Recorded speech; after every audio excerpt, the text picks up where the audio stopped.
إله إلا الله وحده لا شريك له وأشهد أن محمدا عبده ورسوله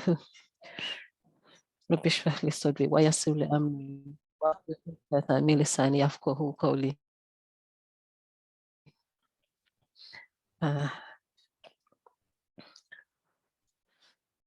Àtọ̀rọ̀ àforíjì lọ́dọ̀ Ọlọ́run, Ọlọ́run ọba tí ó máa ń ṣe àforíjì yan bá ṣe dúpẹ́ náà láì tọrọ àforíjì kí Ọlọ́run gbà pé kó gbà yàn kí Ọlọ́run foríjì wa àmín. Tó anígbàrá wa ní àsìkò púpọ̀, a tún kí gbogbo akáàbọ̀ sórí ètò Safara Insight. Lẹ́yìn à continue lórí tafsir Suratu Yusuf ní ibi tí a bá dé, ṣùgbọ́n kí torí ibi tí a bá dé ní last week ní jàdá sọ̀rọ̀ Ànábì Yusuf ní Surat chapter 12 verse 42 ibi tí Ànábì Yusuf tó ti ń ṣe tó ti interpret àlá fún àwọn prisoners méjì tó wà níbẹ̀. So ibẹ̀ ní abadé ní tí ustaz rán wa létí ẹ̀kọ́ tó wà nínú ẹ̀ pé nígbà tí wọ́n fẹ́ release kan náà prisoners tí Ànábì Yusuf lẹ́yìn tó ti ṣe wáàsí fún wọn tán tó sọ fún wọn pé àkọ́sọ kan dárúkọ òun fún kíngì wọn ọba ìlú. So kàkà kó fi sọ pé tó kó fi ọ̀rọ̀ sọ́dọ̀ Ọlọ́run. So màláíkà Jibril wá ló bá pé bó ṣe ṣe yẹn pé kò dáa ló fi tọrọ àforíjì. Ustaz sọ àdúrà tí Ànábì Yusuf ṣe nígbà tó fi tọrọ àforíjì pé kí Ọlọ́run foríjì òun, otherwise so nǹkan tó ṣe ara àwọn reasons tó ṣe ní extended prison tó ṣe ní tó ṣe pẹ́ ní prison díẹ̀ sí nìyẹn. So ní ibi báyìí sìn àwa continue láti bẹ̀ lọ báyìí nísìn ní nígbà tí ọ̀dà tí ẹ̀dẹ̀mọ̀ pé gift tí Ọlọ́run fún Ànábì Yusuf alayhi salatu wasalam ó ní kó lè máa rọ́ àlá. So ibẹ̀ ni a ti máa continue lẹ́ni inshallah. Ustaz, salamu alaikum wa rahmatullahi wa barakatuhu. Wa alaikum assalam wa rahmatullahi ta'ala wa barakatuhu. Jazakillahu khairan, Mama Safara. Ọlọ́run bá san ilé san lóore. Ọlọ́run ṣàlékún àlàáfíà ara lánàbí ní ọ̀dọ̀ Ọlọ́run. Gbogbo mùsùlùmí tí ọ̀rẹ́ Ọlọ́run bá fún wọn ní àlàáfíà ara. Gbogbo mùsùlùmí tára ní Ọlọ́run bá ṣèdẹ̀kùn fún wọn.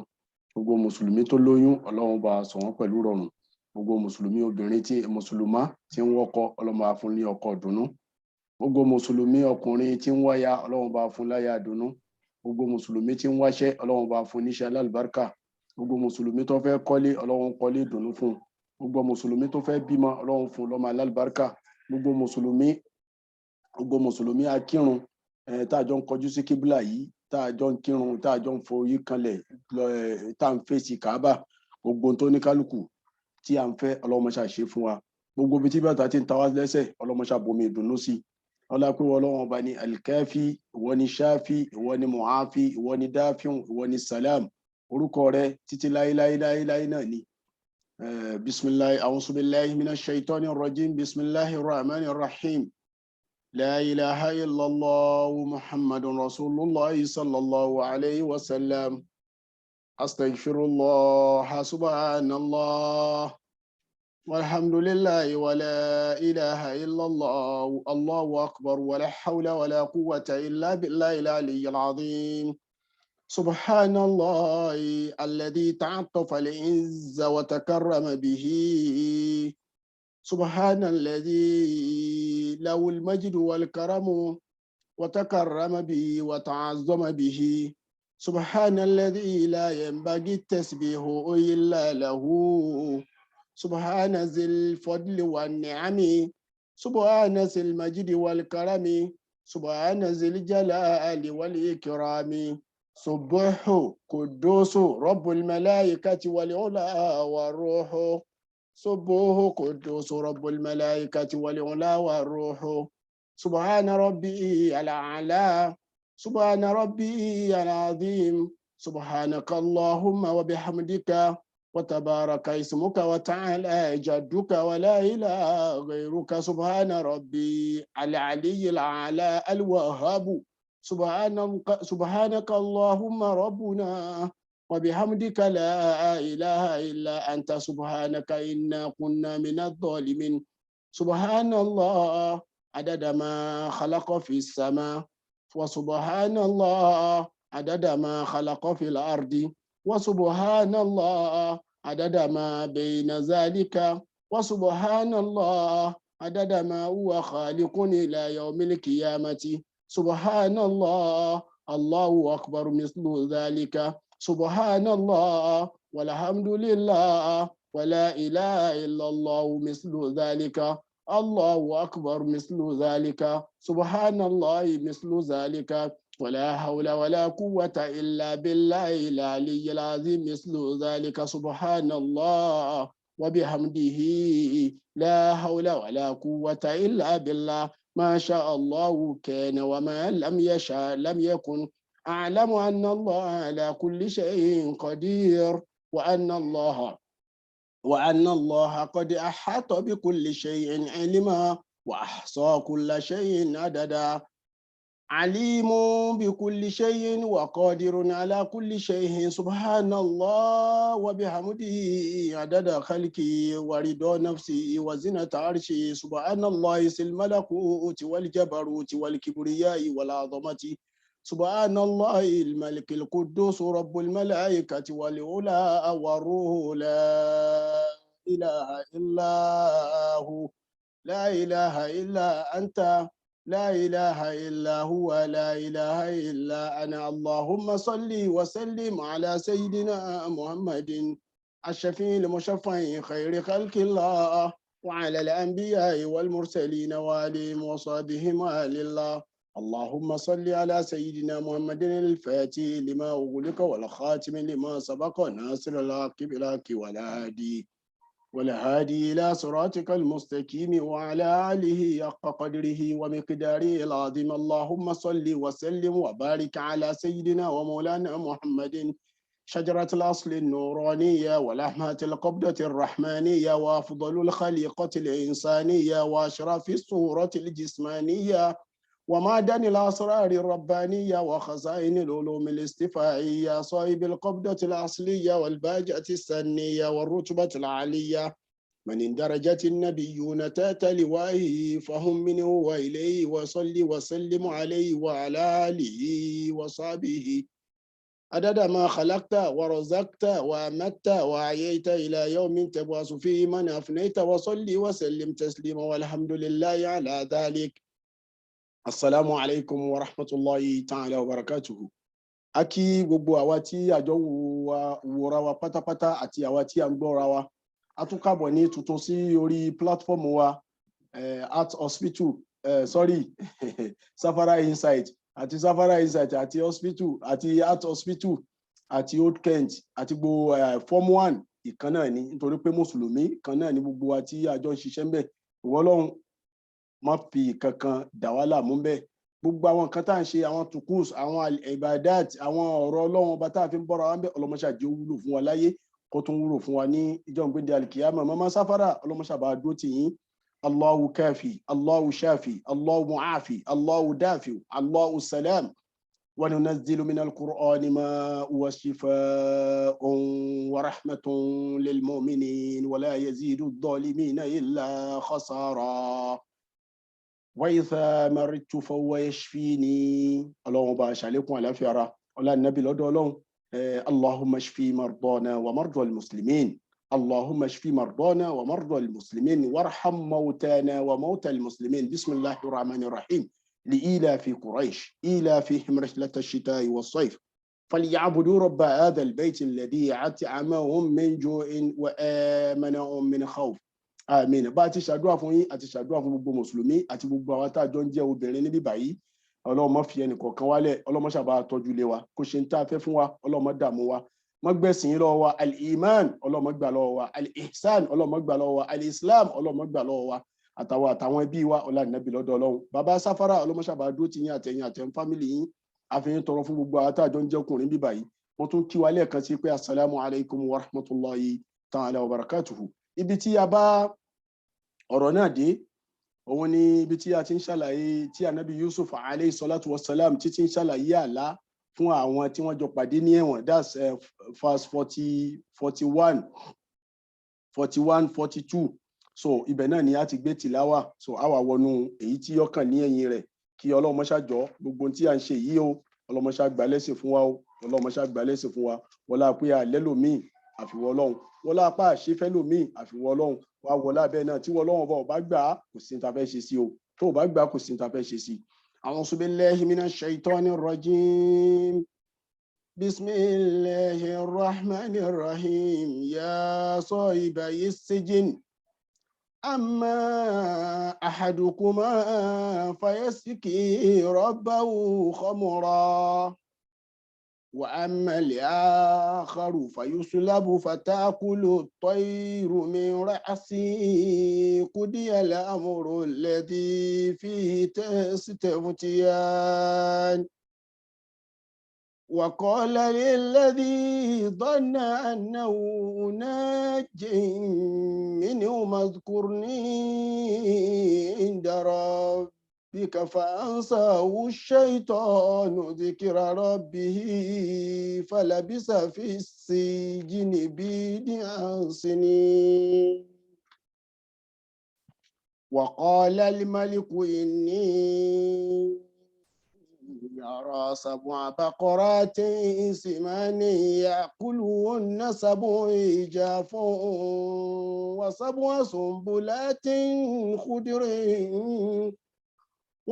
سنبلات خضر وأخر يابسات يا أيها الملأ أفتوني في رؤياي إن كنتم للرؤيا تعبرون قالوا أضغاث أحلام وما نحن بتأويل الأحلام بعالمين قالوا أضغاث أحلام وما نحن بتأويل الأحلام بعالمين صدق الله مولانا العظيم وبلغ رسوله الكريم اللهم ارحمنا بالقرآن واجعله لنا إماما ونورا وذكرنا منه ما نسينا وعلمنا منه ما جهلنا وارزقنا تلاوته آناء الليل وأطراف النهار على الوجه الذي يرضيك عنا آمين آمين يا رب العالمين. tó ntí a bá ọ̀rọ̀ dé níjó ní òun là ń sọ̀rọ̀ anabi Yusuf alayhi salatu wa salam nígbà tí ní verse 42 nígbà tí ẹni tí ó jáde wa qala lilladhi dhanna annahu najin minhuma anabi Yusuf wá sọ fẹ́ ẹnìkan nú àwọn tí wọ́n jáde ẹ̀wọ̀n ni èyí tí ń bu ọtí fún ọba Udhkurni inda rabbika tó bá dọ́dọ̀ ọba kó rántí mi ń bẹ̀ bá mi ṣàlàyé fún ọba pé ẹnìkan bẹ́ ń bíbà yìí tí wọ́n ń pè ní Yusufu kọ́ mọ̀ kọ́ ṣẹ̀ṣẹ̀ tí wọ́n fi sẹ́wọ̀n fún wọ́n dìtẹ́lì ẹ̀ tí wọ́n sọ pé ó ṣe kò ṣe lẹ́yìn náà wá tún wá sọ fún ọba wípé mo tún mọ àlá tún sọ fọ́ba bí mo ṣe definite ara mi fún ẹ tí mo ṣàlàyé ara mi fún ẹ pé báyìí nílé wa ṣe rí ẹ̀sìn tá à ń ṣe ní nǹkan báyìí ni orúkọ mi ní gbogbo àlàyé tí mo ṣe fún ẹ yìí bá ń ṣe fọ́ba ọlọ́run wa bá wí ọba nàbí Yusuf yìí òun ni màmá wọn Sáfárà ni wọ́n ti dá wa padà síbẹ̀ lẹ́ẹ̀kan yẹn jazakillahu khairan fàǹsáwù ṣaitanu dhikra rabbi ọlọ́run àṣetánì gbà lágbè kó dárúkọ ọlọ́run ọba síbẹ̀ la fi ń sọ fún wa pé bóyá ọlọ́run ọba ṣe máa ń ṣe pẹ̀lú àwọn ànábì nìyẹn yọ kọ́ wọn lẹ́kọ̀ọ́ tán bá ti ṣe mistake yóò pé ń tẹ́ ẹ ṣe mọ́ ṣe bẹ́ẹ̀ mọ́ nítorí ẹ̀yin lẹ́yìn ó kọ̀rẹ́tì gbogbo mọ̀mìnì tó bá ń bẹ lábẹ́ ẹ̀yin ló fi já sí pé àwọn aṣíwájú àwọn tó bá wà níwájú èèyàn gbọ́dọ̀ máa ṣàdúrà fún wọn ni ẹ̀kọ́ tá àṣẹnu bá ń jò nínú àwọn tán bá ti jó lórí fún wa àwọn tá a fi ṣo lórí ní Nàìjíríà lápòjú àwọn president wa àwọn governors àwọn honourable àwọn chairman local government kódà àwọn councillor àdúgbò a gbọ́dọ̀ máa ṣàdúrà fún nítorí pé mistake tó bá ṣe gbogbo àwọn tán bá wà lẹ́yìn ẹ̀ ni wọ́n jọ jìyà rẹ̀ gẹ́gẹ́ bẹ́ẹ̀ náà ni tó bá ṣe dáadáa wọ́n jọ jìyà rẹ̀ náà ni lọ́lọ́run fi wò pé àwọn ànábì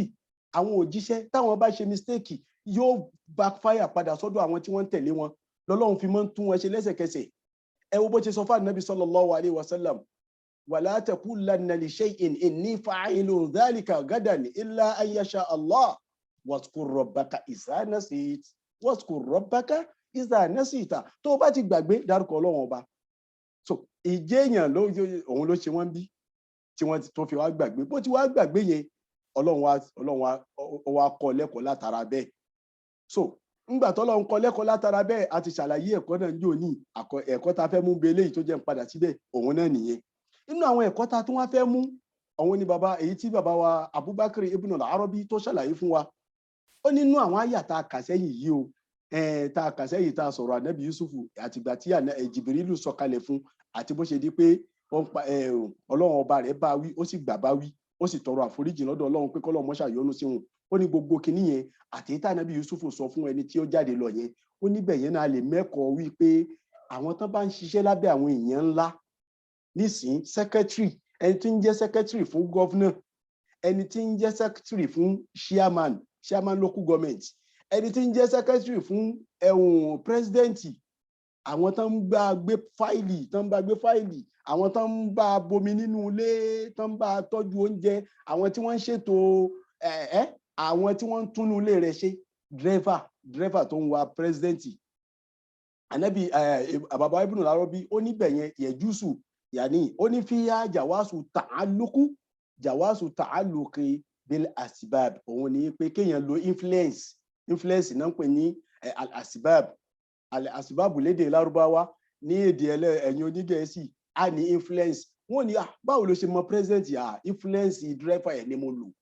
ọ sọ fún driver pé yes owó jọ bá mi jíṣẹ́ fún president yìí pé ẹnìkan nídìí wọn bá mi jíṣẹ́ mi fún wọn gẹ́gẹ́ bẹ́ẹ̀ náà bá ṣe rán secretary governor sí bá ti rán honorable kan nínú àwọn honorable tí a ní wípé kí ó bá wa jíṣẹ́ fún house of assembly anídìí kankan bẹ́ẹ̀ àbá anídìí kankan ní local government ẹni tí ń ṣiṣẹ́ ní local government á wà á ràn wípé mo fẹ́ gbàwé báyìí mo fẹ́ gba birth certificate mo fẹ́ gba gbogbo tá a bá fẹ́ gbà anídìí attestation of kinní kan àbí letter of coverage àbí attestation of coverage gbogbo tá a bá nídìí láti gbà ní local government ṣẹmọ kéèyàn kù fìrì kó lọ sí local government àbí kó kù fìrì lọ sí embassy ẹ wo wàhálà tí ó ṣe tó kó dàbí kó rí ẹnìkan bóyá secretary bóyá governor driver governor àbí driver ambassador kó tẹ àtẹ̀gùn là ń pè nílẹ̀ Yorùbá àtẹ̀gùn pé lágbájá ni mo mọ̀ tí mo fi mọ̀ lágbájá ṣé èèyàn náà lásàfi mèèyàn bàbá Ibn al-Arabi ní níbi gbogbo tó ṣẹlẹ̀ yìí láàrin ànábì Yusufu àti ọkùnrin tí ń bu ọtí fọ́ba yìí àwa náà lè lo influence tó o bá ti rí influence mọ́jì ó sọnù opportunity wọ́n ní opportunity comes but ẹ̀ẹ̀kan náà ní wá tó bá dẹ̀ ti wá gẹ́gẹ́ bí ànábì Yusufu sọ nínú àwọn nǹkan tí wọ́n jogún lára inú àwọn nǹkan tí wọ́n kọ́lẹ̀ fún ànábì Yusuf ó ní fa innal fursata la tuda'u ìtumọ̀ ẹ̀ ní pé opportunity a máa wá àmọ́ kì í wá gbogbo gbà so òun ló fi já sí pé tó bá ti rí opportunity kí ni tètè dì í mọ́lẹ̀ ká tètè gbà mú bàbá wa Ibn al-Arabi òun ló kọ́ wa ní ẹ̀kọ́ yìí tó èmi dé ìgbà tí ọlọ́run á bá nàbí Yusufu wí ọlọ́run ó wá di pé ó di bó ti rí ọlọ́run ó tún wá ṣí fáìlì míì fún wa wà kọ́ọ̀là lọ́lọ́run bá ń sọ fún wa ní verse 43 kọ́ nìyẹn fàkọ́ọ̀lá limálíkù wípé ọba àlú yẹn ìní àrà sábùn abakọ̀rá tí ń sì máa ní yakulu ọ̀nà sábùn ìjà fún wọn sábùn aṣọ òǹbọ̀là tí ń kòdèrè níwà òkàrà yá bí sáà tí yá ayú alimẹ́lẹ́wù àfùtúní fi ruhiyaya in kuntum lè rúyà ta'burun tó verse 43 yìí ká tó lọ bẹ̀ Imamu Qurtubi rahimahullah ó ní ìgbà tí ó ní falamma dana faraju Yusuf alayhi salatu wassalam ó ní ìgbà tí àsìkò tó tọ́lọ́run fẹ́ yọ Yusuf jáde ṣáàsọ níjẹ́ ẹjọ́ epo tọrọ àforíjì ó dẹ̀ sọ fọ́lọ́run wípé tó bá já sí wípé ó sọ fún Jìbìrìlù wípé tó bá já sí pọ́lọ́run ọba àwọn ti yọ́nú sí òun sórí ọjọ́ tóun bá lò nínú ẹ̀wọ̀n àsìkò tóun bá lò ń bẹ̀ kò sí nǹkan kan kò túrun kankan lára òun tó bá ṣáà ti já sí pé lórí ìyọ́nú ọlọ́run ọba ni kò ní nǹkan kan ṣe ok ọlọ́run á ṣetán tí ó gbàdúrà rẹ̀ gẹ́gẹ́ bí tí bàbá wa Qurtubi ń sọ bíbá yìí sìn ó ṣetán tí ó gbàdúrà rẹ̀ ra alimaliku roya ọlọ́run wá fi àlá tó bá lá lọ́lọ́run fi yọ Yusufu báwo ló ti wá yọ fanazala Jìbìrìlù ló tún dé o lẹ́ẹ̀kẹta ó ti délẹ̀ méjì tá a ṣàlàyé ní ìjẹjọ ó dé fasallama ala yusufa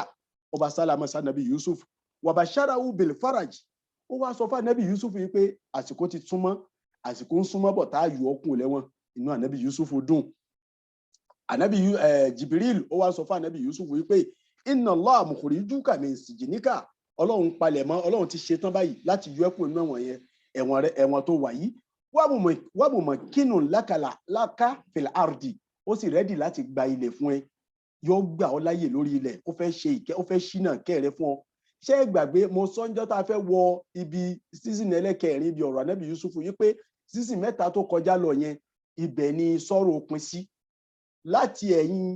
ibi tí ó ti láti ìgbà tó ti wọ ẹ̀wọ̀n tó ti di tó ti pàdé àwọn méjì yìí nínú ẹ̀wọ̀n season tá a mọ̀ sọ yìí ìkẹ́ ló kù fún anábì yusuf la fi ń sọ fáwa tí nǹkan bá ṣe ká ní sùúrù fúngbà díẹ̀ ni gbogbo nǹkan kì í lọ bí òréré ìgbádùn náà òun náà kì í lọ bí òréré ló fi jẹ́ pé ẹni tí bá ń gbádùn kó má yọjú ẹni tí nǹkan bá wá bá lẹ́sẹ̀ kóun náà má banújẹ́ jù nítorí pé inna ma'al usri yusra sayaj'alu Allahu ba'da usrin yusra bọ́lọ̀ ṣe ṣe this is a way of life philosophy of life bó ṣe rí nìyẹn bọ́lọ̀ ṣe ṣe lé ayé nìyẹn yezilu lakamulukaha ọlọ́run ọba ó tún wá ní kí gbogbo tí ń jí ọba lórí ilẹ̀ wọ́n máa tẹríba fún ẹni nítorí ànábì ni bàbá ọba ànábì ni bàbá àwọn àfà wa ni bàbá ọba so àwọn ànábì ń jẹ́ ìsìn wọ́n jẹ́ bàbá ọba so gbogbo tí ń jí ọba pátápátá lórí ilẹ̀ o wọ́n tẹríba fún ẹni Jibrilu ní sọ̀rọ̀ yìí fún ànábì Yusufu ó ní wàyò tí ń ka jababiratuha àwọn tí wọ́n jẹ́ àwọn èèyàn ńlá tó ṣe pé àwọn èèyàn ń bẹ̀rù wọn àwọn tó máa bẹ̀rù wọn máa tẹ̀lé ọ ní tó bá sọ ni wọ́n tẹ̀lé wà mọ̀ tí kàlíkẹ́lìmọ̀ tàlẹ̀ wọ̀n lè yá àlà ikhwatika ọlọ́run tó wá gbé ọ borí àwọn ọ̀tá àwọn ọmọ ìyá rẹ ó ti borí wọn báyìí ó ti borí wọn ó jẹ ọ̀gá lórí wọn wazalika bisababi ruya raha limalik nítorí wípé ọba ìlú tó wà yìí ọba kèfèrí yóò lálà láìpẹ́ yìí Jìbìrìlù sọ bẹ́ẹ̀ fún ànábì Yusufu kó tó di pọ́ bá lálà yóò lálà láìpẹ́ yìí àlá yẹn ó sì kàn ibi àlá yẹn ló gbà jáde ànábì màláíkà Jìbìrìlù wá sọ fún ànábì Yusufu yìí pé wàyíyà kéyítún lédè lárúbáwá òun ni etc etc Jìbìrìlù wá sọ fún ànábì Yusufu yìí pé àlá tí ọba yẹn ó là òun nìyí o báyìí bí ó ti là ní wátà àwílù ha kaza wà kaza in tó sì tú fún wọn nítorí pé wọn nìkan wá bá ọ ìwọ ni wọn bọ̀ wá bá in tó wàá tú fún wọn ní Ọlọ́run ní sọ bẹ́ẹ̀ fún ẹ báyìí Jìbìrìlù ti sọ bẹ́ẹ̀ fún ó ti ṣàlàyé gbogbo ẹ̀ fún ó ti fún ní details fàmà làbìsà Ìmáàmù Kúrútùbí ó ní kò pẹ́ sígbà tí Jìbìrìlù kúrò lọ́dọ̀ Yusufu bíjọ́ mélòó kan síra wọn kò ju bíjọ́ mélòó kan síra wọn mọ́ fàmà làbìsà fi síjìnì akthar mimma ra'a al-malik kò pẹ́ sígbà náà bíjọ́ mélòó kan bí ọ̀sẹ̀ mélòó kan àbí oṣù kan sígbà náà lọ́ba bá di wípé ọba wa lálàá àtà faja'ala Allahu ru'ya awwalan li Yusufa bala'an wa shiddatan bàbá wa Kúrútùbí ó ní ẹ̀rí nígbà tánábì Yusufu lálàá tàlá kọ̀kọ́ alábànújẹ́ ni ìdùnnú nígbẹ̀yìn àmọ́ àlá yẹn ìbànújẹ́ ló gbé wá òun ni wípé ọkọ ẹ̀yìn Yusufu alayhi salatu wa salam àtàwọn ọmọ ìyá rẹ̀ ọkọ ẹ̀yìn ẹ̀ síra wọn wàjàálà akhiran bushran wa rahma àmọ́ àlá àtẹ̀yí tí ó ṣẹlẹ̀ lẹ́yìn yìí sìn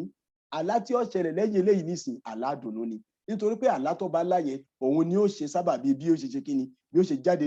nínú ẹ̀wọ̀n wàzálìkà anna al-malik al-akbaru Rayyan bunul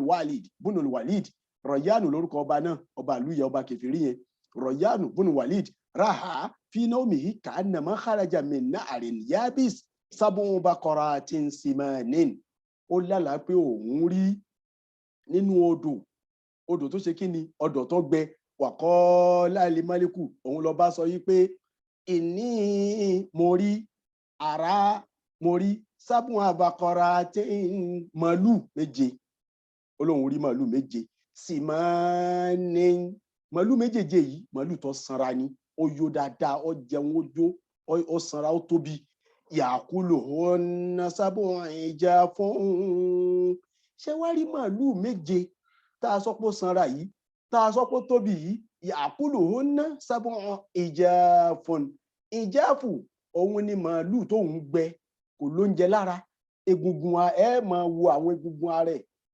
láti bí ẹran ebi ń pa màálù tẹ́bi ti pa ní kò sí àwọ̀ ìkẹ́ lára tiẹ̀ tòun ti bá ti wá sọ pé kò sí àwọ̀ ìkẹ́ lára wọn yìí o wọ́n ṣe gbẹ tó yìí o wọ́n wá ń gbé màálù tó sanra yẹn àwọn màálù tá a sọ pé ó sanra yìí wọ́n wá ń gbé wọn mì lẹ́yọ kọ̀ọ̀kan so wọ́n ń gbé wọn mì lẹ́yọ kọ̀ọ̀kan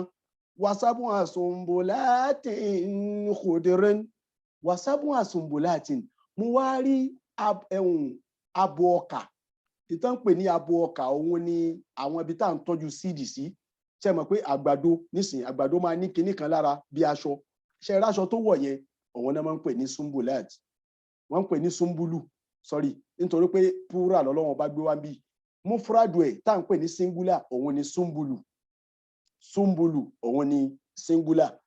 sumbulatin òun ni plural tí Ọlọ́run gbé wá bí báyìí nítorí pé nítorí yẹn kò ń ṣe ẹyọ kan mélòó lórí orí 7 so ó ti di plural lọ́lọ́run fi ní sumbulatin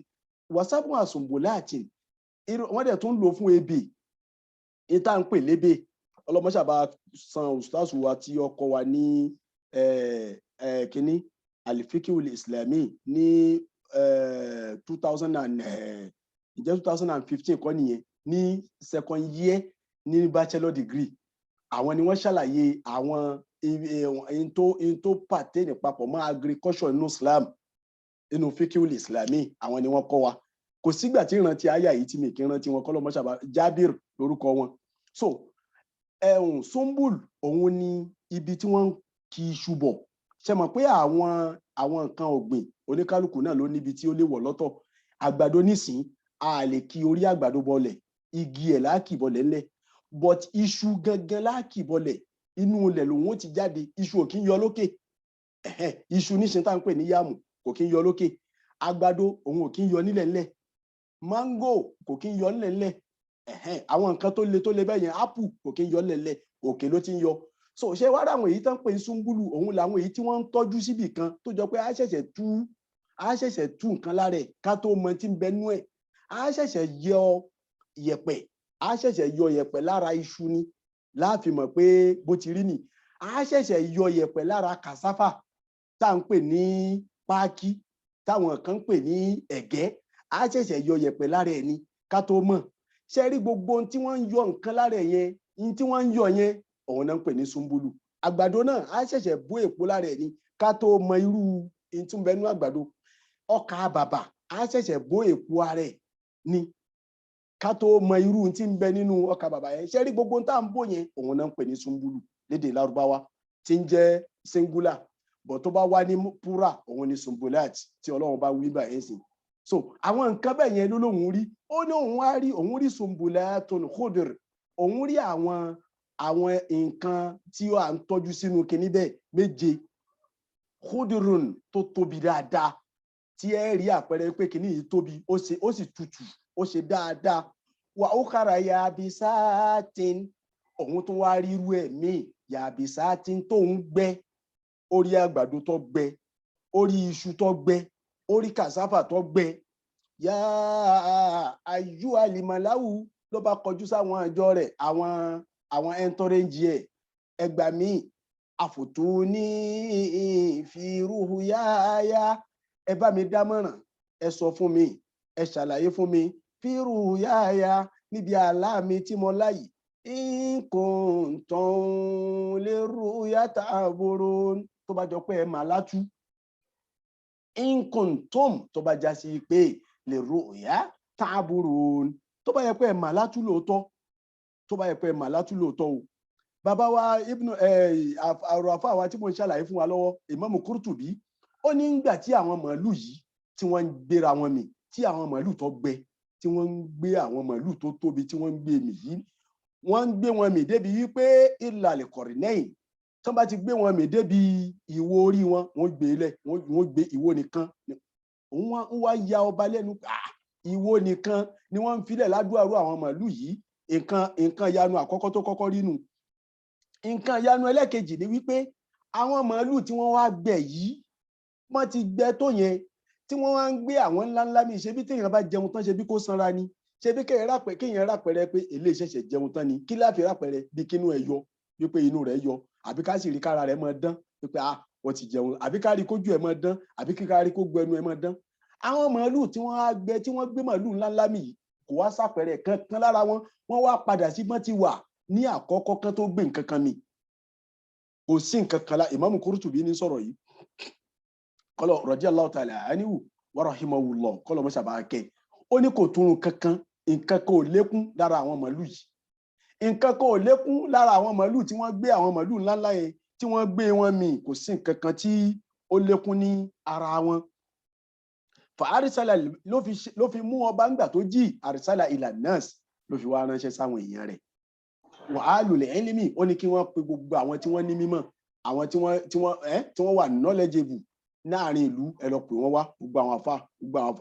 àwọn alul basar, àwọn tí wọ́n sì mọ nǹkan tí wọ́n mú òye wò, ó ní kán pè wọ́n. Wal kuhana ó ní kí wọ́n pe gbogbo àwọn adágbígbá, gbogbo àwọn ayẹ nǹkan wò, gbogbo àwọn tí wọ́n dá nǹkan mọ̀, gbogbo wọn ni wọ́n ní kán pè, gbogbo àwọn tí wọ́n ní ọlọ́pẹ̀lẹ̀, ó ní gbogbo wọn. Wá àṣìráfà kọ́ọ̀mì yìí ó sì tún pe gbogbo àwọn èèyàn ńlá lù bóyá ajẹ́rẹ́ ni tọ́mọ̀ túmọ̀ rẹ̀ ló fi wá sọ àláyì, ó wá sọ àláyì fún wọn. So ká tó lọ ńbẹ̀ yẹn, bàbá wa Ibn al-Arabi ó tún ṣe wá láǹfààní kan ńbẹ̀ yẹn ká tó lọ ńbẹ̀. Ó ní àǹfààní tó ṣe wá ní wípé ó fi hàn pé àlá kì í ṣe tàwa mùsùlùmí nìkan. Ṣé mọ̀ pé ànábì sọ, ànábì wa sallallahu alaihi wasallam ìgbà tí àsìkò ó súnmọ́, ànábì béèrè lọ́wọ́ Ọlọ́run wípé kí ló máa fi bá àwọn èèyàn mi sọ̀rọ̀. Ọlọ́run ọba sọ inú tọ́lọ́run ọba kàfà ànábì àlá wà ńbẹ̀. Ok, ìgbà tá wá rí àti ṣàlàyé ẹ̀ ní òjẹ́ wọ́n bẹ wa àti ṣàlàyé ẹjọ́ tá à ń sọ̀rọ̀ àlá àsọ gbogbo ẹ̀ lásọ. Ìgbà tọ́lọ́run wá sọ báyẹn tánàbí sì ṣàlàyé àlá fún wa. So a máa wá rò pé bóyá àlá tàwa mùsùlùmí nìkan ni, rárá o. Mùsùlùmí lè lálàá kó ṣẹ, kèfèrí a máa lálàá kó rí bẹ́ẹ̀, bùtùlù a máa lálàá kó rí bẹ́ẹ̀, bùtùbùtù a máa lálàá. So kò mìíní àlá kò dúró lórí ẹ̀sìn nìkan, kò dúró lórí ẹ̀sìn. Kírísítẹ́nì lè la, ẹlẹ́bọ lè la, kódà ẹni tí ó gbà fọ́lọ́run rárá, ẹni tí ó jẹ́ mulhid, àwọn mustashriqun orientalist, wọn a máa lálàá. So wọn a máa lálàá. So nísìn ọba tó lálàá yìí kèfèrí ni, àlá rẹ̀ sì ló ṣe yìí láàrin ìlú. Bàbá Ibn al-Arabi òun ní ṣàlàyé sí fún wa bẹ́ẹ̀. Ó ní àgàgà kó tiẹ̀ á tún já sí pé ẹni tó lálàá yìí òun jẹ́ kèfèrí lóòótọ́, àmọ́ ẹnìkan tí ó jẹ́ ẹlẹ́sìn bẹ́ntòsí òun lànàbí Yusuf alayhi salatu wa salam. Lẹ́yìn náà ibẹ̀ yẹn ni ó jẹ́ abẹ́rù àlá. Èyí wọn a lè tún fi kún ká fi dára lẹ́kọ̀ọ́. Ẹ bẹ̀rù ẹni tó bá tí yẹn bá lóun lálàá, àgàgà kó sọ fún yín pé òun lálàá pé nǹkan ó ṣẹlẹ̀, òun tóun jẹ́ ẹlẹ́bọ àbí kíní yìí ẹ lè fi ilẹ̀.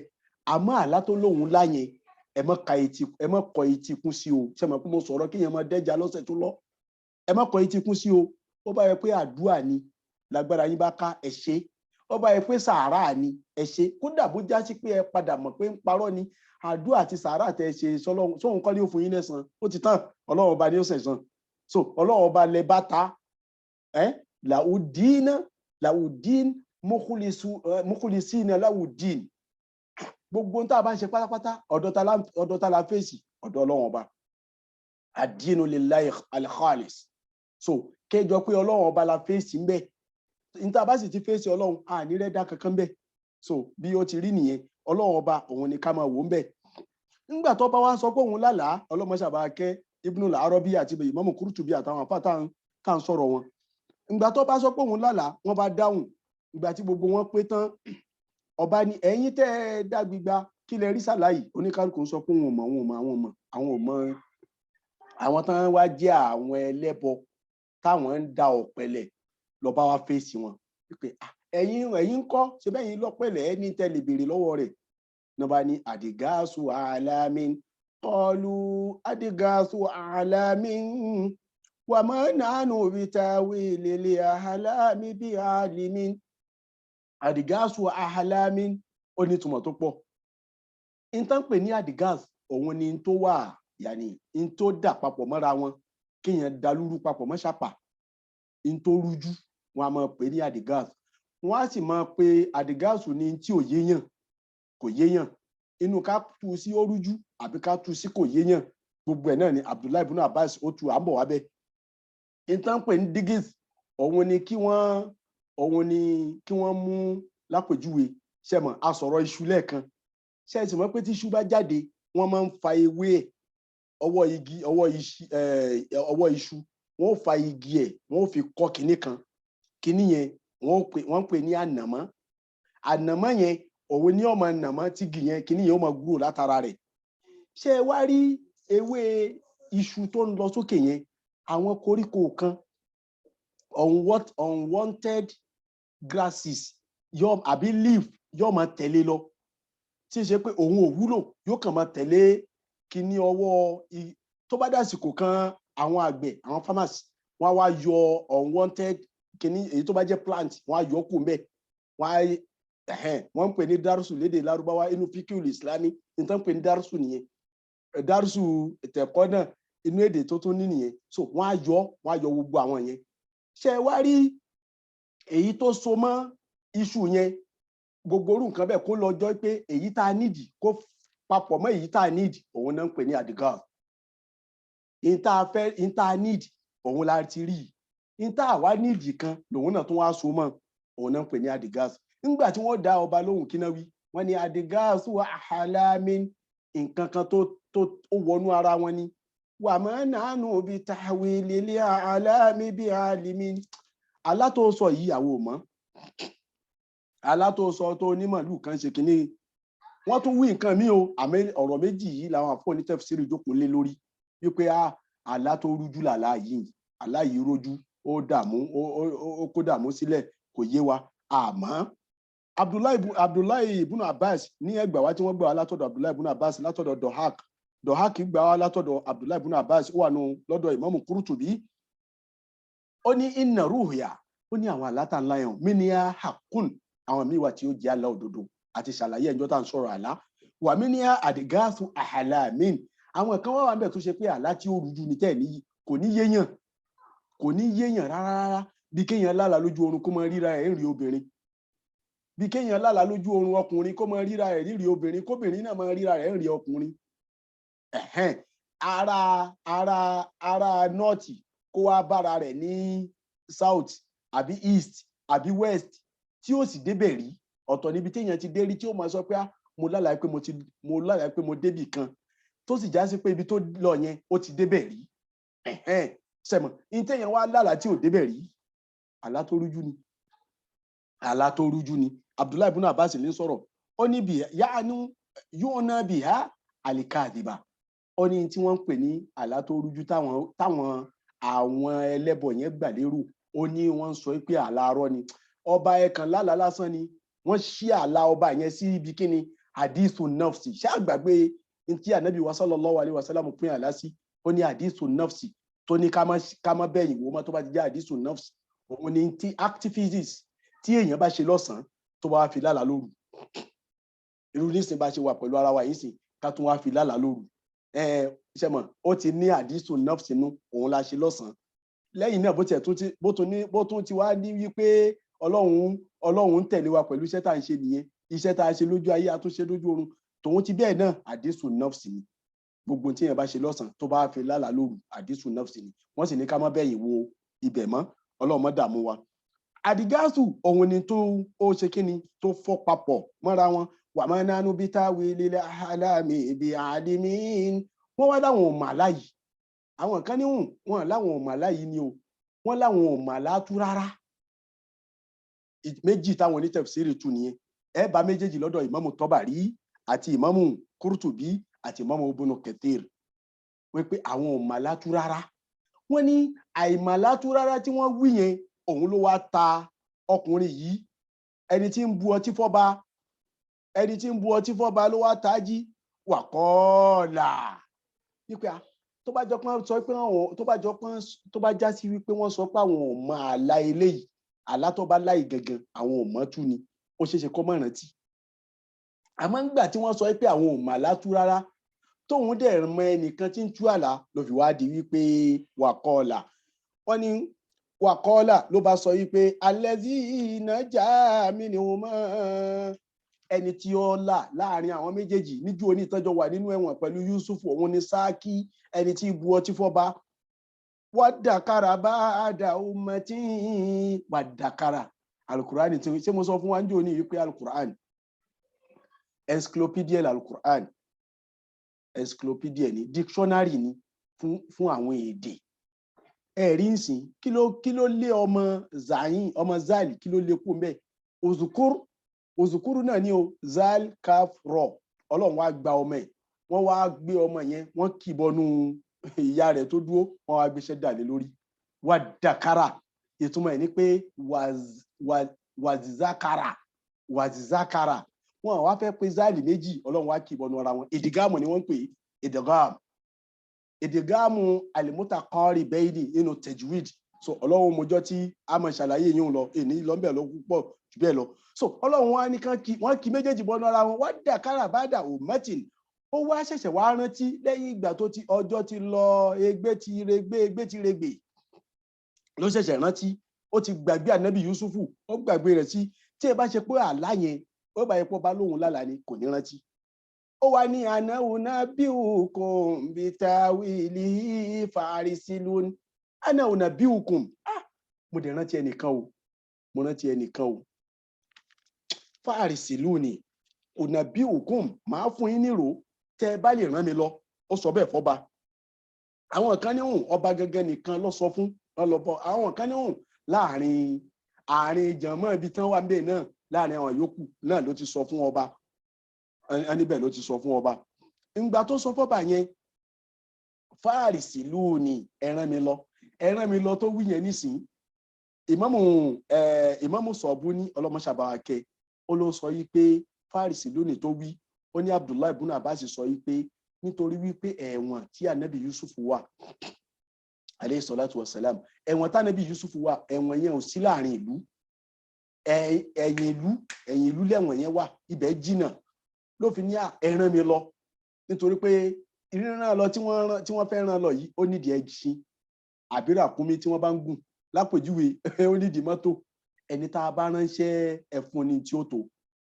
ibẹ̀ yẹn náà àdèmẹ́kọ̀ọ́ mbẹ́ àwa tá a láwọn ọmọ ọ̀dọ̀ òní ẹni tí ń da òun náà ni ó lọ jà tí ó lọ ra nǹkan ọbẹ̀ lọ́jà tí ó lọ ra nǹkan fẹ́ jẹ́ nulẹ̀ fún lówó mọ́tò mọ́jọ́ fẹsẹ̀ rìn àfi tó bá yẹ pé ẹ̀gbẹ́ ilé yín náà ní supermarket wà ẹ̀gbẹ́ ilé yín náà ní shoprite wà ẹ̀gbẹ́ ilé yín náà ní ibi tí ó ti lọ ṣe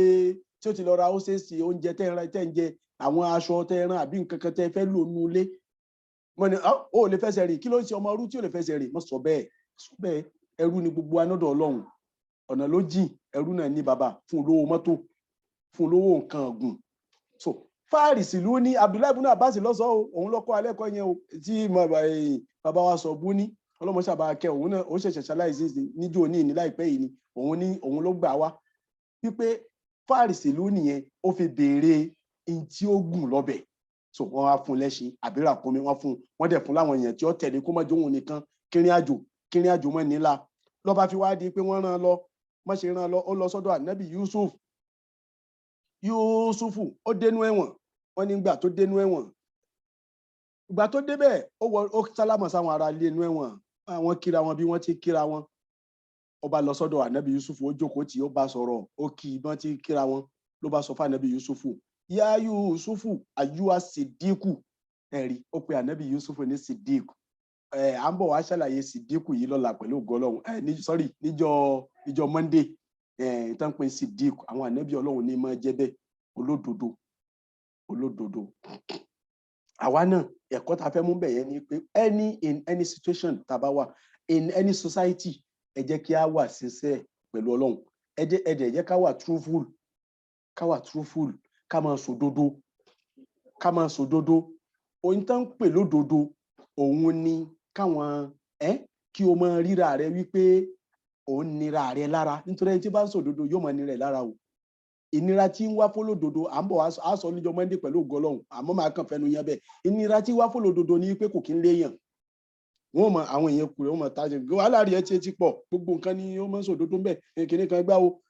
àwọn tí wọ́n ń purọ́ ò ní ṣọ̀rẹ́ wọn láyé wọn àwọn ọ̀tá rẹ̀ àkọ́kọ́ ọ̀tá tí wá fólódodo òun náà làwọn tí wọ́n ń jónírọ́ àwọn onírọ́ náà máa ṣọ̀tá ẹ̀ wọ́n ṣọ̀tá ibi kí wọ́n pa ibi kí wọ́n so ìyẹn ẹ̀kan lẹ́yìn náà society tá a bá wà ká try ká jẹ́ kí wọ́n mọ̀ wá pẹ̀lú òdodo ṣe é mọ̀ nísìn Ànábì Yusuf kọ́ ló sọ fún yín pé kó pè òun Siddiq, òun ló sọ látẹnu ara ẹ̀ pé Yusuf ayuwa Siddiq. Nítorí kíni? Nítorí pé tí sòdodo tẹ́lẹ̀, gẹ́gẹ́ bẹ́ẹ̀ náà ni tó bá jọ pé irọ́ ló jókòó tì, irọ́ náà ni wọ́n máa pè ọ́ mọ́, wọ́n pè ọ́ mọ́ ẹ̀. Ìntà bá ń ṣe, ìntì èèyàn bá ń ṣe náà ni wọ́n máa fi pèèyàn. Wàá ṣọ́ra ẹja wo tá a bá máa ṣe. Wípé máa bira, ẹ jẹ́ ká máa bira wa, kó ní kálukú wa máa bira wa pé ṣé n tí mò ń ṣe lọ́wọ́ yìí, ìwà tí mò ń wù lọ́wọ́ yìí, ṣé tó máa fi pè mí bẹ́ẹ̀ ṣé kò ní dùn mí? Tó bá ti mọ̀ pé yóò dùn ọ́, tètè ya fílẹ̀ fúnra rẹ̀. Òun ni pé wọn Ànábì sallallahu alaihi wasallam ní ká máa encounter ara wa kó tó dijọ́ accountability, ìjọ gbèdé alikiyama, al-hisab làwọn àfọ onísúfí làwọn fi máa ń jókòó tira wọn. Onísúfí inú òfin wọn, inú principle táwọn onísúfí máa ń lò ní pé 24 hours kí wọ́n tó sùn lálẹ́, wọ́n wá jókòó, wọ́n mú bí 1 hour péré, wọ́n wá jókòó báyìí, wọ́n wá pé láàárọ̀ tí mo jí kí ni mo kọ́kọ́ ṣe? Mo kí àsùbá, mo kí zuri, ìgbà tí mo kí zuri tán kí ni mo ṣe? Ìgbà tí mo kí asri tán kí ni mo ṣe? Ìgbà tí mo kí magribi tán kí ni mo ṣe? Ìgbà tí mo kí ṣáì tán kí ni mo ṣe? Èwo ni ò dá ńbẹ̀, èwo ló dá, èwo ni ó yẹ ká tọrọ istighfar, wọ́n wá tọrọ istighfar, wọ́n ṣẹ̀ṣẹ̀ wá sùn. This is principle tó wà ní Sufism. So òun ni ó jẹ́ kó mọ ríra rẹ, kó mọ ibi tó kù sí, òun ni ó jẹ́ kó mọ ríra rẹ, kó mọ ibi tó lè túnṣe. Òun ló pa Ànábì Yusuf, kí ló jáde lẹ́nu ẹ̀, kí ló ṣàwọn ará Mẹ́kà tí wọ́n gbà fún Ànábì nígbà tó gbéṣẹ́ rẹ̀ dé, tòun ti bí wọ́n sì ti gbà fún tó, tí nǹkan wọn, dúkìá wọn, ọ̀dọ̀ Ànábì ni wọ́n ń tọ́jú ẹ̀ sí. Ẹ̀wọ̀n kan wọn rọ́gbọ́n dá sí, àfi kán tọ́jú ẹ̀ sọ́dọ̀ nítorí pé wọ́n mọ̀ pé wọ́n wà sadiqul amin, wọ́n wà sadiqul amin l'Ànábì sallallahu alayhi wa sallam. So bó ṣe yẹ kárí ní àwùjọ ni wá nìyẹn, bó ṣe yẹ kárí láwùjọ nìyẹn. Kò yẹ kán máa kọrin kì wá pé àwa mùsùlùmí àwa ń terrorist. Tẹ́ bá dẹ̀ wò wá táwọn mùsùlùmí mi náà wù káàkiri àgbáyé,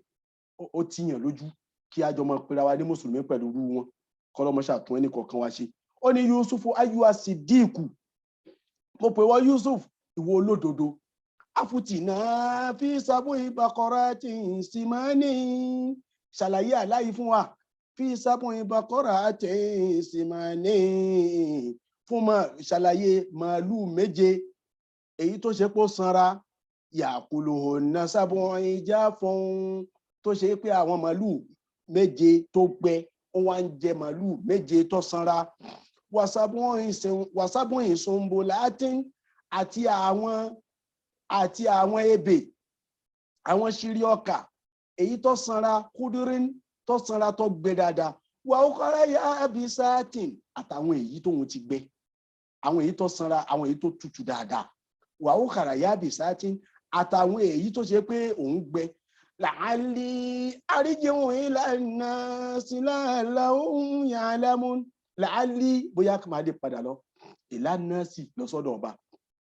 Àwọn kan ní ila nnasi tó wí yẹn, wọ́n ní lọ sọ́dọ̀ ọba àti àwọn entourage, àwọn tó pè àwọn adágbígba, nítorí pé ìgbà tí àwọn adágbígba àtàwọn tí wọ́n jókòó láàfin ọba tí wọ́n sọ pé àwọn ò mà látú tán, tóun wá sọ pé òun mà látú yìí, gbogbo oníkálukú wa ń retí wípé kí ló fẹ́ mú wá, ọba náà retí. Sẹ́mọ̀ ẹkẹ́nìkan káwé èèyàn ńláńlá wà, àwọn president náà jókòó yìí, àwọn honourables ni wọ́n jókòó yìí, àwọn chairman, àwọn governors ni wọ́n jókòó yìí. So kẹ́nìkan kọ́ ọmọ lẹ́yìn kan, ọmọ kan tí ń gbálẹ̀ kó kàn wá sọ̀rọ̀, sẹ́mọ̀ oníkálukú ó fẹ́ listen pé kí ló fẹ́ wí, nítorí ọ̀rọ̀ tí wọ́n retí pé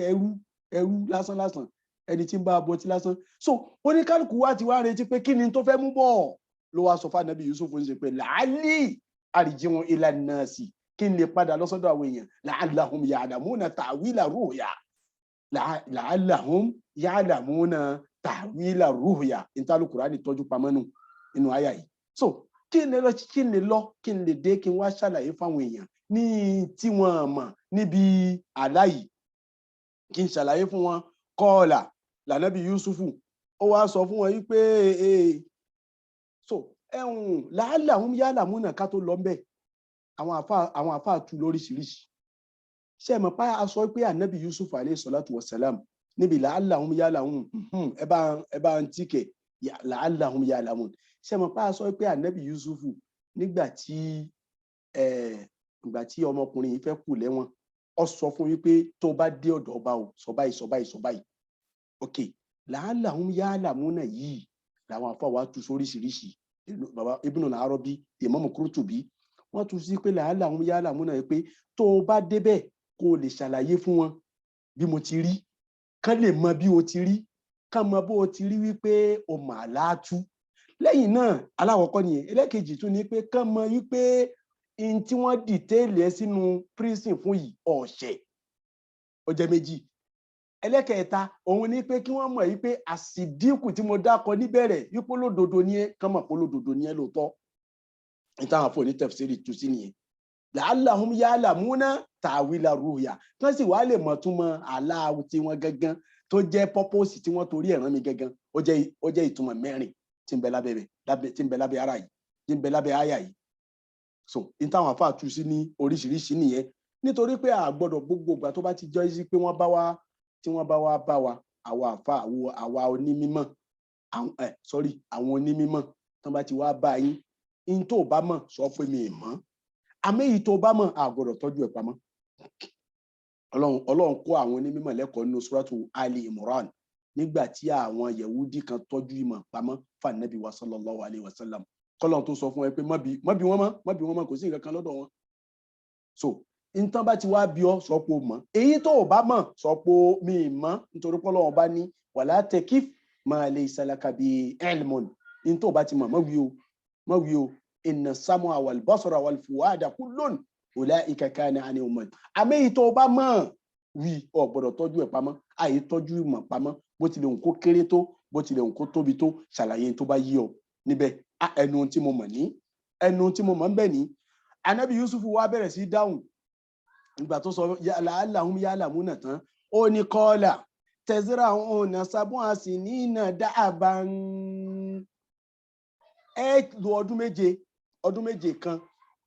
sab'a sinin ẹ lò ọdún méje kan tazra'un ẹ bẹ̀rẹ̀ sí ṣe agriculture ẹ jẹ́ kí agriculture gbilẹ̀ nílùú yín ẹ bẹ̀rẹ̀ sí gbin àwọn nǹkan tẹ́ ẹ máa ń jẹ ẹ gbin àgbàdo ẹ gbin iṣu ẹ gbin mango ẹ gbin kíni pineapple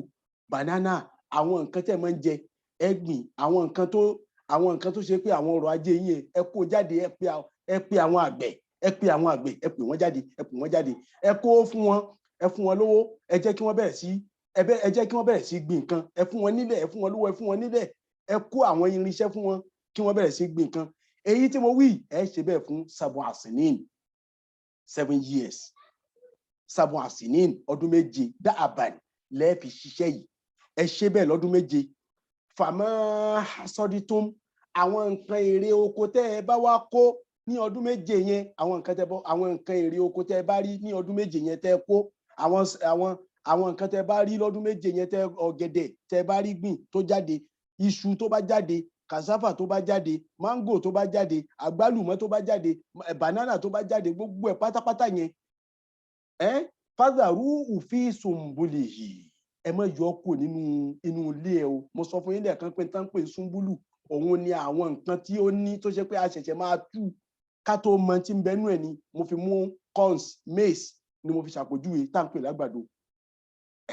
tí mo fi ṣàpèjúwe mo sì mú iṣu mo fi ṣàpèjúwe yìí tá à ń kì bọlẹ̀ ṣe mọ̀ pé iṣu a lè mọ́ àfi ká kó yẹ̀pẹ̀ rẹ̀ kó mbẹ́ tá a bá kó yẹ̀pẹ̀ láṣẹ mọ́ irú iṣu tí ń bẹ méjì ni ẹyọ kan ni ó tóbi ni ó kéré ni ó sì wà òkè ni àbí ó ti ju mọ́lẹ̀ láṣẹṣẹ mọ̀ ok Ànábì Yusuf wá ń ṣàlàyé fún ẹ ṣe pé ṣe rí àwọn èyí tẹ́ bá ti wá kà yẹn inú ilé rẹ̀ tó wà yẹn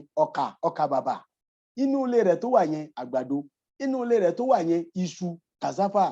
fazaruhu fi sùnbùlì yìí ẹ má yọ kú ńbẹ̀ o illa qalilan mimma ta'kulun àyàfà àwọn díẹ̀ tẹ́ bá fẹ́ jẹ tẹ́ bá ti ṣe tán tẹ́ rí pé eléyìí jíjẹ ni ó bá lọ ẹ yọ àwọn èyí tẹ́ bá ti kó nísìn àwọn èyí tẹ́ jẹ ni ẹ kọ́kọ́ yọ tẹ́ bá ti wá yọ àwọn èyí tẹ́ fẹ́ jẹ yẹn ṣé rí àwọn èyí tó kù tí ẹ ní jẹ yẹn ẹ má yọ kù nínú kìíní ẹ má bó èpo lára ọ̀gẹ̀dẹ̀ ẹ dẹ̀ má bó èpo lára apple ẹ má bó èpo kúrò lára àgbàdo tí ń ṣe maize ẹ filẹ̀ sínú ilé rẹ̀ bẹ́ẹ̀ illa qalilan níbẹ̀ yẹn náà ó tún sọ fún ẹ pé qalilan mimma ta'kulun pé díẹ̀ ni ẹ jẹ o ẹ má fọwọ́ mẹ́wẹ̀ẹ̀wá jẹun o Ànábì Yusuf alayhi salatu wassalam ẹ má fọwọ́ mẹ́wàá ta ní kọ́ ni nímọ̀ bí ìṣẹ́ Ọlọ́run ẹ wò Ànábì Yusuf ní ìjọ wo ibo làwọn tí wọ́n wá dé sí tán ní kò sí wọ́n bá délé ìwọ́n ni ó sinú Islam wọ́n ní kíní wọn láwọn Europe ni wọ́n gbé wá ìjọ wo ni ibo ní Europe wà níjọ́ tí Ọlọ́run ọba ń kọ́ Ànábì Yusuf ní agriculture àbí Ọlọ́run bá kọ́ ní kọ́ yìí ibo ní Europe wà níjọ́ náà tí wọ́n sọ fún pé gbogbo nǹkan lónìí kíní kan dókítà kan ẹnìkan kíní kan gbogbo ẹ̀ ó wà ní Islam ó wà ní ẹ̀sìn wa ó ní díẹ̀ ní ẹ jẹ ẹ tọ́jú èyí tó pọ̀ tẹ́ bá ti kó ẹ jẹ nǹkan bíi 30% àbí 40% 60% tó kù yẹn ẹ tọ́jú ẹ sì gbọ́dọ̀ yọ kúrò nínú ilé rẹ̀ ẹ jẹ́ kó wà bẹ́ẹ̀ tó mọ̀ ya tí mímbà dìsálíkà lẹ́yìn ọdún méje tẹ́ ti ṣe yẹn ọdún méje mi ò tún wá sábọn ṣìdáadún ọdún méje tí ó wà lẹ́yìn tí ẹ̀ yẹn ṣe mọ̀ pàtí kan ọdún méje kan ọdún méje míì tún ní ó jẹ́ 14 years ọdún keje tí ó wà lẹ́ẹ̀kejì yẹn sábọn ṣìdáadún ilẹ̀ yóò lágbára gidi gan ìnira ó wà ń bẹ́ẹ̀ ilẹ̀ ó gbẹ gbogbo nǹkan gbẹ yàkúlná mọ́kọ̀ dámtum lahunna àwọn inú 65% tẹ́ ẹ tọ́jú kalẹ̀ yẹn yàkúlná òun lẹ́ẹ̀mọ jẹ ẹ máa gbọ́ o ẹ máa wà Ànábì Yusuf o pẹ̀lú àyàtà tú lọ ó ní illa qalilan mimma tuhsinun díẹ̀ lẹ́ẹ̀tọ́jú ìtumọ̀ ẹ̀ ní wípé lọ́dún 7 years tó kọjá àtàlákọ̀ọ́kọ́ tó kọjá yẹn díẹ̀ lẹ́ẹ̀jẹ ẹ tọ́jú púpọ̀ 7 years ẹlẹ́kejì yìí ẹ jẹ púpọ̀ ẹ tọ́jú díẹ̀ ẹ wò ó dorí ẹ̀ kò dò síra wọn ta ló kọ́ Ànábì Yusuf ní gbogbo eléyìí ẹ wò làákàyè àwọn ànábì Ọlọ́run alfatọ́ọ̀nà ó wà nù àtàwhid èyí tí wọ́n ní káfíìrin lẹ̀ fáwọn ànábì òun ní alfatọ́ọ̀nà alhikma wisdom Ọlọ́run ọba máa ń fún wọn ní wisdom látọ̀dọ̀ rẹ̀ ibo la ànábì Yusuf ti rí gbogbo kìíní yìí.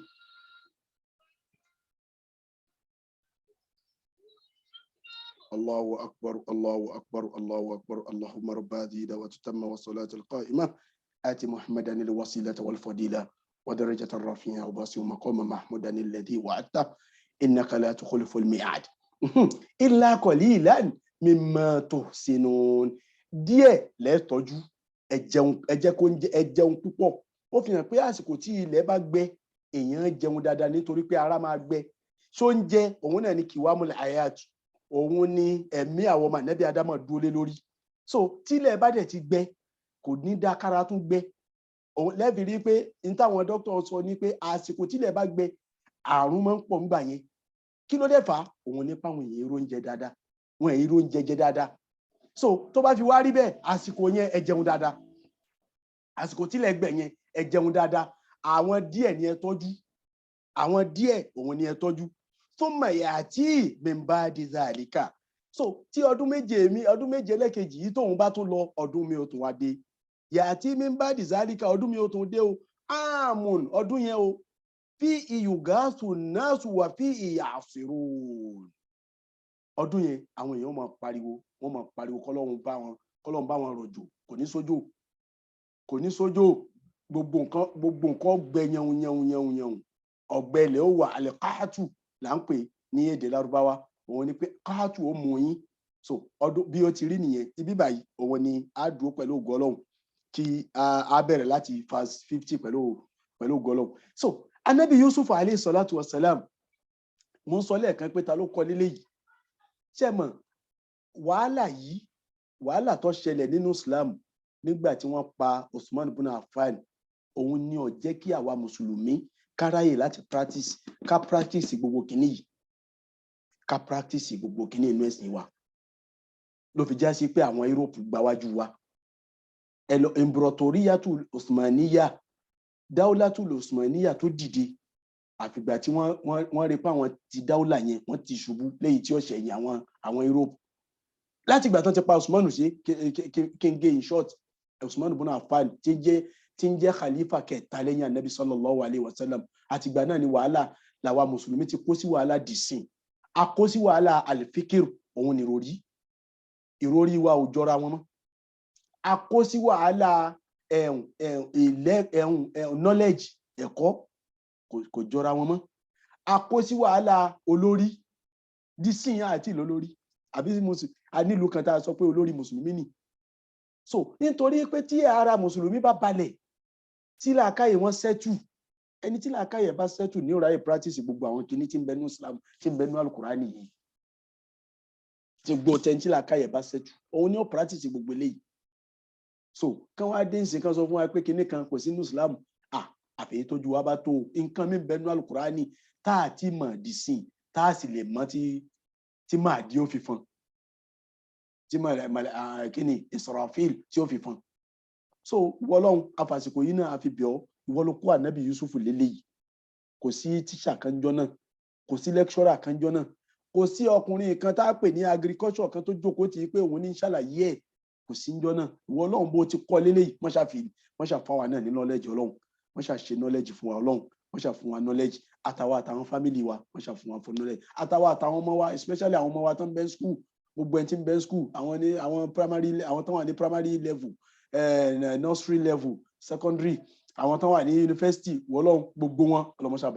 bá a kó ẹnu wọn papọ̀, ìtàn bá ń kà mọ́ṣà jí ó máa yé wọn Ọlọ́run, wọlá ànábì Yusuf náà lọ́dọ̀ Ọlọ́run,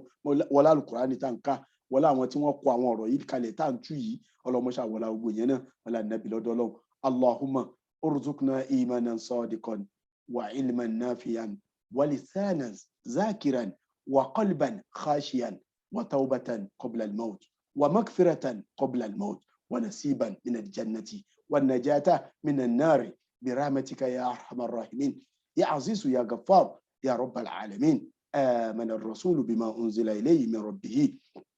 والمؤمنون كل آمن بالله وملائكته وكتبه ورسله لا نفرق بين أحد من رسله وقالوا سمعنا وأطعنا غفرانك ربنا وإليك المصير. لا يكلف الله نفسا إلا وسعها لها ما كسبت وعليها ما اكتسبت. ربنا لا تؤاخذنا إن نسينا أو أخطأنا. ربنا ولا تحمل علينا إصرا كما حملته على الذين من قبلنا. ربنا ولا تحملنا ما لا طاقة لنا به واعف عنا واغفر لنا وارحمنا أنت مولانا. واعف عنا واغفر لنا وارحمنا أنت مولانا. واعف عنا فاغفر لنا وارحمنا أنت مولانا فانصرنا على القوم الكافرين. سبحان ربك رب العزة عما يصفون وسلام على المرسلين والحمد لله رب العالمين. والسلام عليكم ورحمة الله تعالى وبركاته.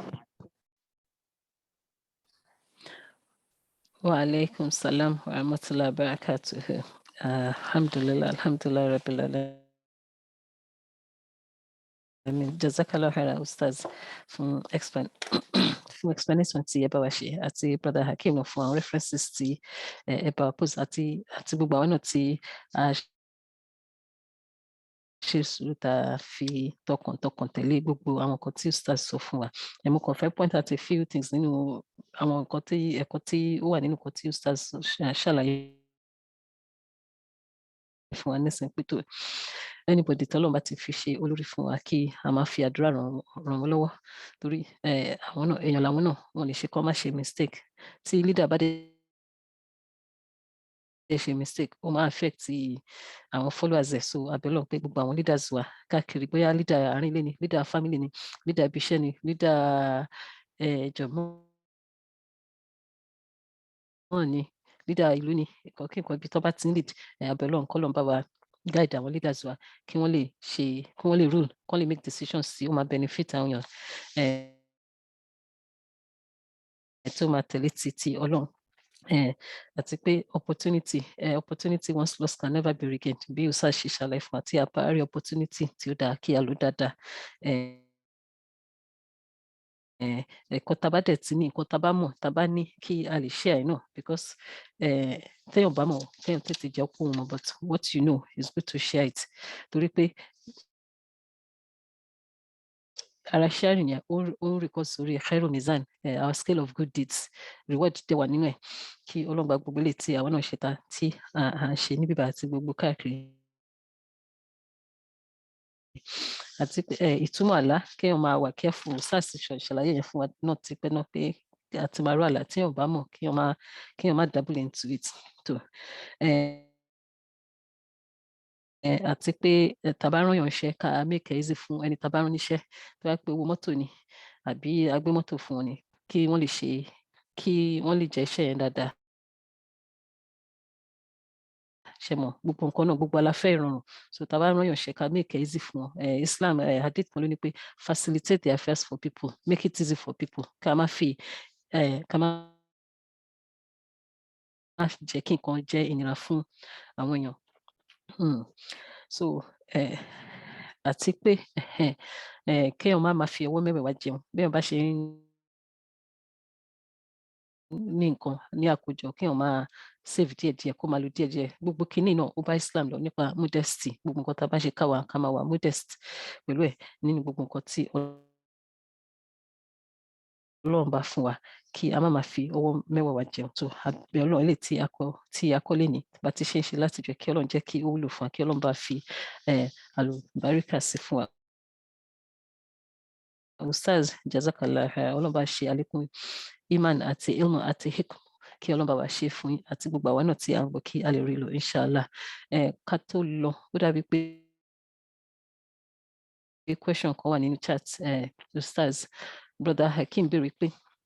question kan béèrè pé so what can we say the miracle of Yusuf is? So Bismillahirrahmanirrahim. So can we say the miracle of Yusuf is the interpretation of dreams, and this lead people to accept him as a prophet? So Ustaz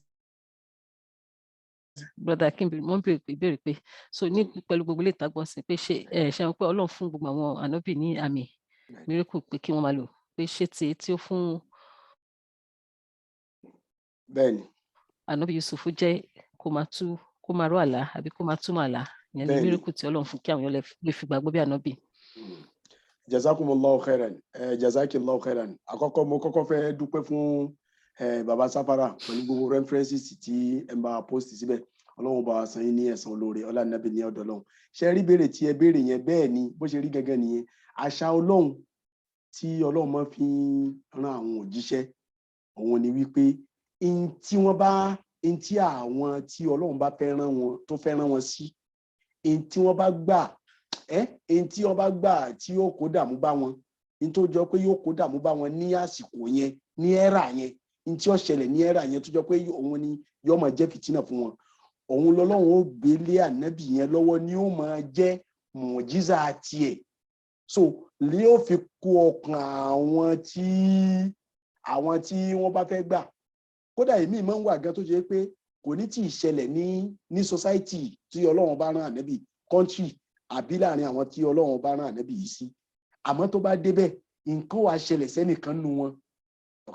Ní ó wá já sí wípé wọ́n wá mọ̀ sọ pé dà tó bá jọ pé ànábì ní ọlọ́tọ̀ àwọn ni wọ́n béèrè. Tàhádí là ń pè nínú tawhid ní tá ń pè nìyẹn nínú tàhádí ni kó jẹ́ pé àwọn ni wọ́n béèrè látọ̀dọ̀ ẹnìkan from nowhere kó sọ fún ànábì yìí pé tó bá jọ pé ànábì ní ẹ lóòótọ́ ṣe nǹkan báyìí. Wọ́n yẹ sọ fún ànábì ní pé kó rọ̀jò, kó ṣe kinní kan, kó yọ kinní kan wá láti sánmọ̀, tó sọ fún ànábì wa Muhammad nínú suratu Isra'i. Irú kinní tán ṣe yẹn náà ń pè ní tàhádí nínú ilmul akida. Ṣé rí kinní yẹn Ọlọ́run wà fún ànábì yẹn kó lè máa jẹ́ mùjíza fáwọn tán bá fẹ́ gbà. Nítorí ẹlòmíín náà tó ń rí kinní yẹn tí ò ní gbà bí àwọn ará Mẹ́kà tí wọ́n rí tán tí wọ́n tún ní gbà. So ìtọ́lọ́run fún ànábì Yusufu tọ́lọ́run mọ̀ pé yóò jẹ́ wàhálà lásìkò tiwọn, òun náà ni kó tú àlá. Òun gangan fúnra rẹ̀ níjọ́ tẹ́ bá rántí níjọ́ tí ó lálàá àkọ́kọ́ kò mọ̀ túmọ̀ rẹ̀. Òun gẹ́gẹ́ ò mọ̀ túmọ̀ ẹ̀, ànábì Yusufu gan ò mọ̀. Ó sọ fún nítorí pé tó bá mọ̀ túmọ̀ ẹ̀ ni kò ní bí bàbá rẹ̀ mọ́, kò ní bí ànábì Yakub. But bó ṣe ń dàgbà sí tá a fẹ́ ránṣẹ́ lọ́lọ́run ọba ló ń kí àwọn kìnìyàn sí láàárín pé ní ta fẹ́ lù ó fún ni. Ẹ rí i pé òun ló fi já sí pé ńgbà tí ó ṣàdúrà ní parí kí ló wí? Ó ní rọ́bì kọ́dí àtẹ́ ìtàní ìmìnàlẹ̀ mọ́lẹ́kì, ó ti fún mi lọ́lá, ó ti dá mi lọ́lá. Wàhálà mùtání ìmí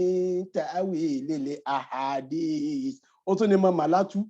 Tàwí lélẹ̀ àhàdís dẹ̀ ní kì í ṣàlá nìkan o. Òun ni kéèyàn mọ ọ̀rọ̀ ibo lọ̀rọ̀ fẹ́ fọ́ọ̀lù sí. Ìyẹn tóbi ju àlá nìkan lọ. Òun ni bí mo ti ń sọ̀rọ̀ yìí sìn kí ànábì Yusufu dẹ̀ gbọ́ kó kó dẹ̀ mọ̀ pé ẹni tí ń sọ̀rọ̀ yìí o irú àtẹ́bà lọ́wọ́ ẹni òun náà pè ní ta'wilul ahadith kéèyàn mọ ibi tọ́rọ̀ máa fọ́ọ̀lù sí kéèyàn mọ ọ̀rọ̀ gangan kí ni ọ̀rọ̀ yìí kí ló mean òun ni tọ́lọ̀ ń fún nìyẹn ó tóbi ju àlá nìkan lọ mojiza tiẹ̀ nìyẹn in short mojiza anabi Yusuf òun ni tútù àlá mojiza anabi Musa òun ni ọ̀pá nítorí pé àwọn oníkiní ló wà lásìkò tí àwọn alágbègbè àwọn onídán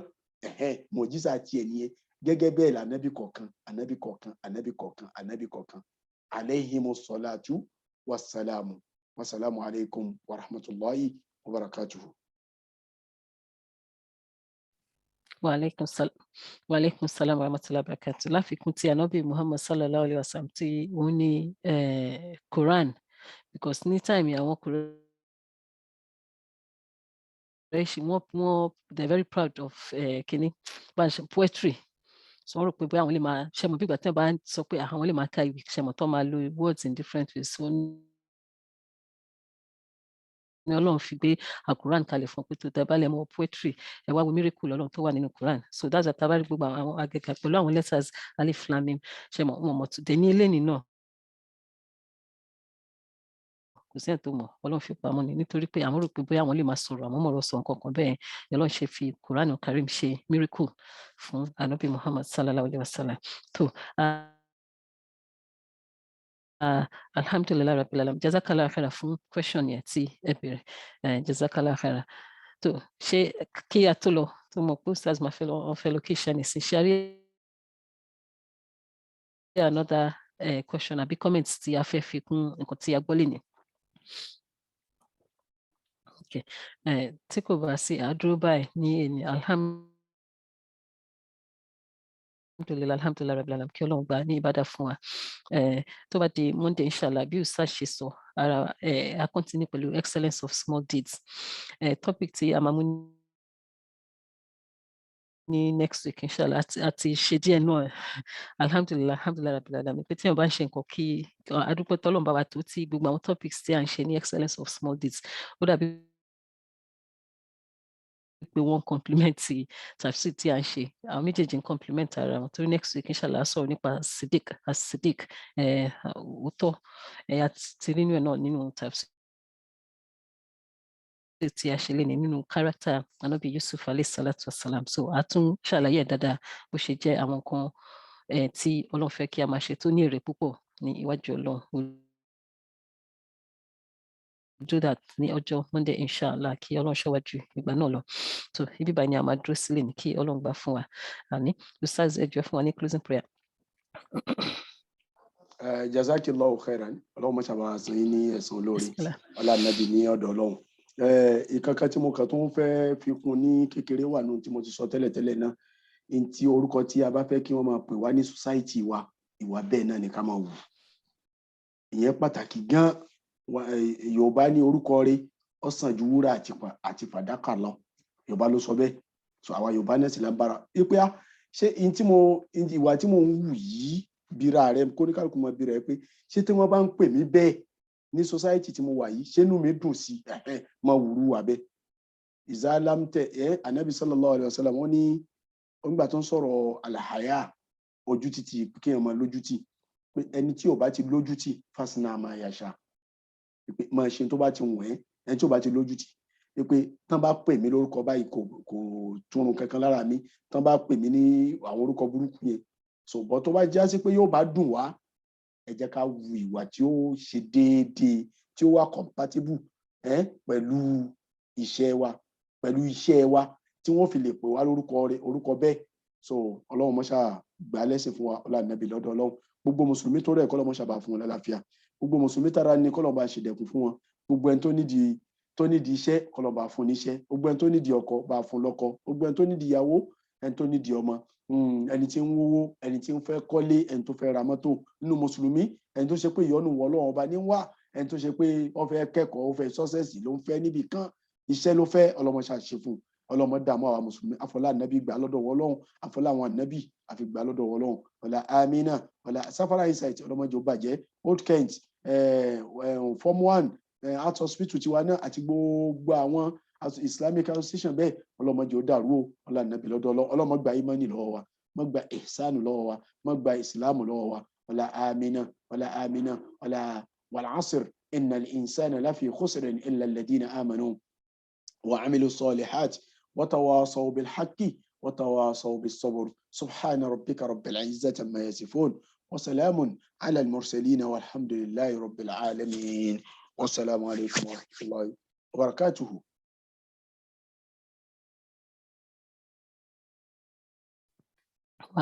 وعليكم السلام ورحمة الله وبركاته. جزاك الله خير أستاذ. آمين. الحمد لله رب العالمين.